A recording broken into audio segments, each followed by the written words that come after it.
வணக்கம் நண்பர்களே, நான் தான் லவ்லி ஃபேன்சி ஜலாலுதீன். இன்னைக்கு நம்ம கூட யார் வந்திருக்காருனாக்க, மருந்தே உணவு, உணவே மருந்து அப்படின்னு சொல்லிட்டு உலக புகழ் பெற்ற ஐயா ஹீலர் பாஸ்கர் அவர் தான் நம்ம கூட இன்னைக்கு இருக்கிறாப்புல.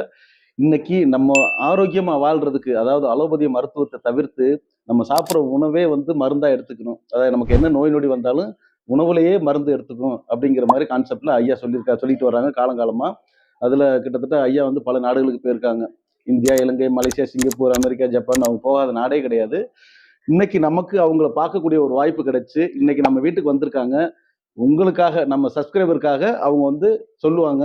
அவங்க என்ன சொல்றாங்கன்னு கேட்டு நீங்க பலன் பெறுங்க. ஐயா வணக்கம். ஐயா வணக்கங்க.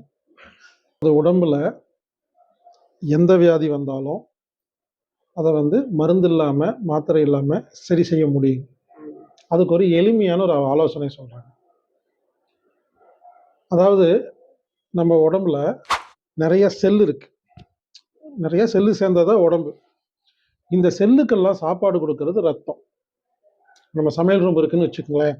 கடுகு, வெந்தயம், சீரகம், அரிசி, பருப்புன்னு ஒரு 100 பொருள் இருக்கு. இந்த 100 பொருள் வச்சு தான் சமையல் பண்றோம். அதுல ஒரு பொருள் தீர்ந்து போனாலோ இல்லை கெட்டு போனாலோ அந்த சமையல் பண்ண முடியாது. அதே மாதிரிதான் உடம்பு இருக்கிற எல்லா செல்லையும் சமையல் மாதிரி நினைச்சுக்கோங்க. ரத்தத்தை சமையல் ரூமில் இருக்கிற பொருள்களாக நினைச்சுக்கோங்க. இந்த ரத்தத்தில் இருக்க கால்சியம், அயன், சோடியம், மெக்னீசியம் இதெல்லாம் சீரகம், பருப்பு, தக்காளி மாதிரி நினைச்சுக்கோங்க. அப்போ நமக்கு ஏன் நோய் வருதுன்னா, சமையல் ரூம்ல தக்காளி இல்லாதனால தக்காளி பஜ்ஜி செய்ய முடியல. உப்பு இல்லை, அதனால சாம்பார்ல உப்பு இல்லை. அதே மாதிரி நமது உடம்புல ரத்தத்துல கால்சியம் இல்லைன்னா அப்ப எலும்பு சம்பந்தப்பட்ட வியாதிகள் வரும். அயன் இல்லைன்னா அது சம்பந்தப்பட்ட வியாதிகள் வரும். அயோடின் இல்லைன்னா இப்படி ஒரு ரத்தத்துல ஒரு பொருள் தீந்து போனா, கெட்டு போனா நமக்கு வியாதி வரும். இத மருந்து இல்லாம மாத்திரை இல்லாம அந்த பொருளை சாப்பாட்டு மூலியமாவே கொண்டு போய் வைக்க முடியும். அதுக்கு தான் இப்ப நான் ஆலோசனை சொல்ல போறேன். இதை மட்டும் கேளுங்க. 5 நிமிஷம் கூட ஆகாது. செஞ்சு பாருங்க, உங்க எல்லா வியாதி குணமாகும். நல்லா கவனிங்க. இது ஒரு கான்செப்ட். நமது உடம்பில் ஒரு நோய் வந்தா அதற்கு காரணம் ரத்தத்துல ஒரு பொருள், அதாவது மினரல், விட்டமின் சொல்லுவாங்க இல்லைங்களா, அது இல்லாம போச்சு, கெட்டு போச்சுன்னு அர்த்தம். அதை கொண்டு போய் வைக்கிறதுக்கு நல்லா கவனிங்க. நமது உடம்பில் எந்த நோய் இருக்கிறதோ அந்த நோய்க்கு ரத்தத்தில் ஒரு பொருள் இல்லை. அந்த இல்லாத பொருள் எந்த உணவில் இருக்கிறதோ அந்த உணவு தான் நமது நாக்குக்கு பிடிக்கும். தாங்க கான்செப்ட். ஒரு பொருளை சாப்பிட்டு உங்களுக்கு பிடிச்சிருக்குன்னு சொல்றீங்களா இல்லையா? இப்ப நான் உங்களை கேட்கறேன், உங்களுக்கு பிடிச்ச பழம் சொல்லுங்களேன். ஒருத்தர் வாழைப்பழம் அப்படிம்பீங்க, இன்னொருத்தர் அது எனக்கு பிடிக்காது பப்பாளிம்பீங்க. இது உணவு. ஒருத்தர் எனக்கு இட்லினா பிடிக்கும்பீங்க, இன்னொருத்தர் இட்லி சாப்பிட மாட்டேன் சப்பாத்தி சாப்பிடுவீங்கன்னு சொல்லுவீங்களா இல்லையா? அப்போ ஒவ்வொருத்தருக்கும் பிடிச்ச உணவு ஏன் தெரியுமா வேற வேறையா இருக்குது? நல்லா கவனிங்க.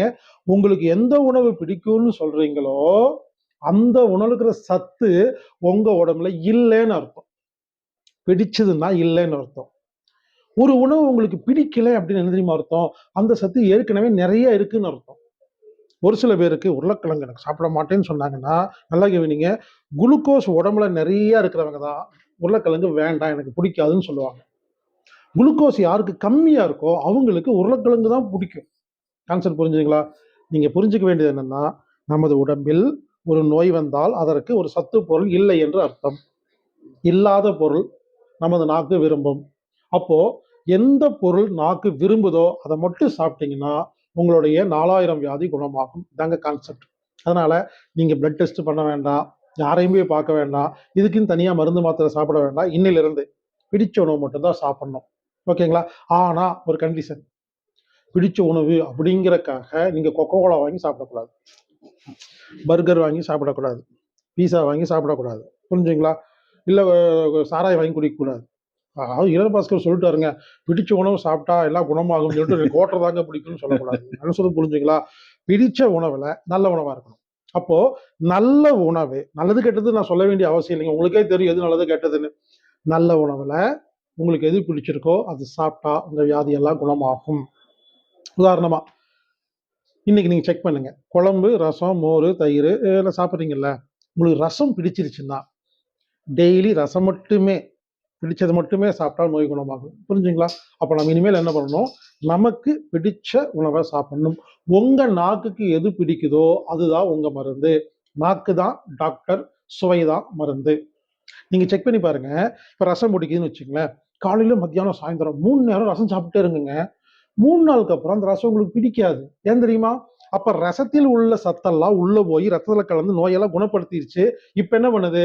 எனக்கு ரசத்துல இருக்கிற பொருள் எல்லாம் அதிகமாயிருச்சு, வேண்டாங்குது. புரிஞ்சுக்கங்க. ஒரு பொருள் பிடிக்கலைன்னா அந்த சத்து அதிகமாயிருச்சுன்னு அர்த்தம்.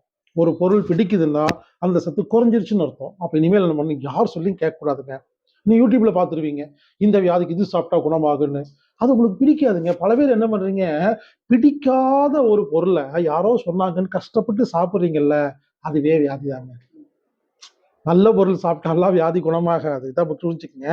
நல்ல பொருளா இருக்கணும், உங்களுக்கு பிடிச்சிருக்கணும். இது ரெண்டும் எந்த பொருள் வருதோ அந்த உணவை சாப்பிடுங்க.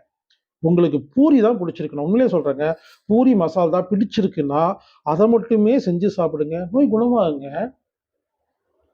சாப்பாடு சாப்பிடலாம், தக்காளி சாப்பிடலாம், தயிர் சாப்பிடலாம், என்ன வேணா சாப்பிடலாம். இட்லி, தோசை, பொங்கல், சப்பாத்தி, நம்ம நார்மலா சாப்பிட்ற உணவையே பிடிச்சு சாப்பிட்டீங்கன்னா, அதாவது பிடிச்ச உணவு மட்டுமே இன்னிலிருந்து சாப்பிட்டீங்கன்னா 100 நாளுக்குள்ள ஆச்சரியமா இருக்கும். உங்க உடம்புல பல வருடமாக குணமாகாத நோய்கள் எல்லாம் குணமாகும். அதனால இந்த வினாடியிலிருந்து பிடித்ததை பிடிச்சதை மட்டும் சாப்பிடுங்க. இது ஃபர்ஸ்ட் பாயிண்ட்.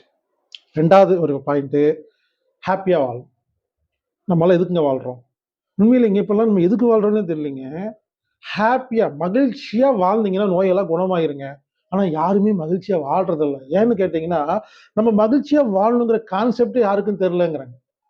நீங்க என்ன கேட்பீங்க? என்ன சொல்லுவீங்க? என் பொண்ணுக்காக வாழ்றேன், பையனுக்காக வாழ்றேன். ஓகே, வாழலாங்க. ஆனா உங்க வாழ்க்கை இழந்து வாழக்கூடாது. அதனால மகிழ்ச்சியாக வாழ வேண்டும், பிடித்த உணவை சாப்பிட வேண்டும். இவ்வளவுதாங்க. இந்த 2 மட்டும் செஞ்சீங்கன்னா எப்பேற்பட்ட நோயும் குணமாகும். செக் பண்ணி பாருங்க, ஆச்சரியமா இருக்கும். இந்த மாதிரி சிம்பிளா கூட நம்ம நோயை குணப்படுத்தலாம். நீங்க கேட்டனால ஒரு எளிமையா சொல்லியிருக்கேங்க. இது பெரிய விஷயம். நீங்க கேட்டனால சிம்பிளா 2 பாயிண்ட் சொல்லியிருக்கேன். இதை ஃபாலோ பண்ண சொல்லுங்க, சரியா?